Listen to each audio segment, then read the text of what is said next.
How does the eternal, unchanging Son's character fit into his flesh? Having a start date. Oh, that's connected to another question that's coming up later. This gets my brain hurting because my brain wants to say God changed, but we know he does not. Here's the thing. Do you really want to break it?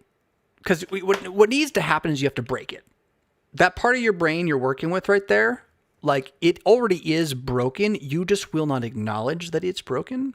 So you need to break your unwillingness to acknowledge that it's broken. And you need to break it really, really hard.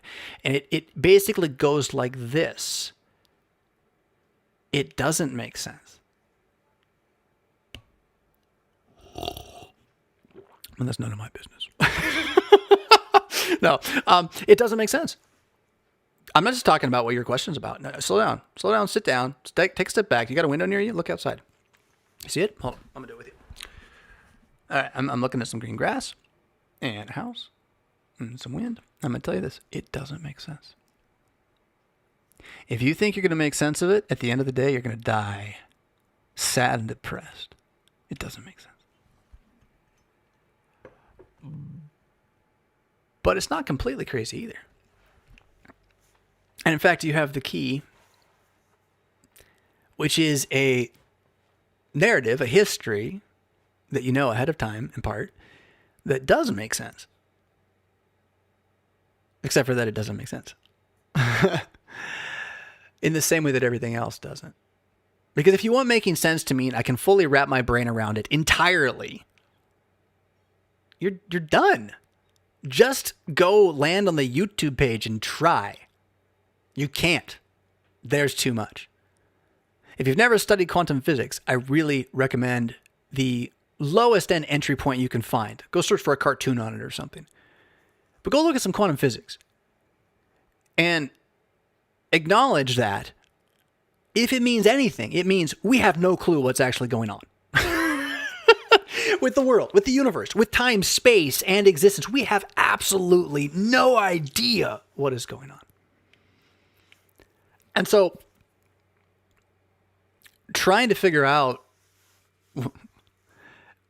the start date for the unchanging God's change that didn't change is sort of like, I don't know, manic. You know, I mean, it's not that I'm not manic here. I get there myself sometimes, but like the OCD just has to let go of this one. Just kill it. Just crucify it. Nail it to a tree, man. Because remember this too. Remember that you are a Greek. I mean, make no mistake about it. You're not a Jew. You're a Greek. As much as you might want signs, like the Jews do, and our mysticism often does, at the end of the day, Western Civ is still very Greek. And in this, your view of the unchanging God is hardly founded strictly on the Bible, just because. It has a massive, massive influx of idea and feel from Aristotle and Plato and Socrates. And that's not all bad, because some of those categories are useful for conversing with other Greeks about what Christianity believes God is, or who we believe God is. So the categories can be useful for conversation, but they're not, again, the end-all be-all dogmatic statements of God. I am, therefore I am is different than I don't change.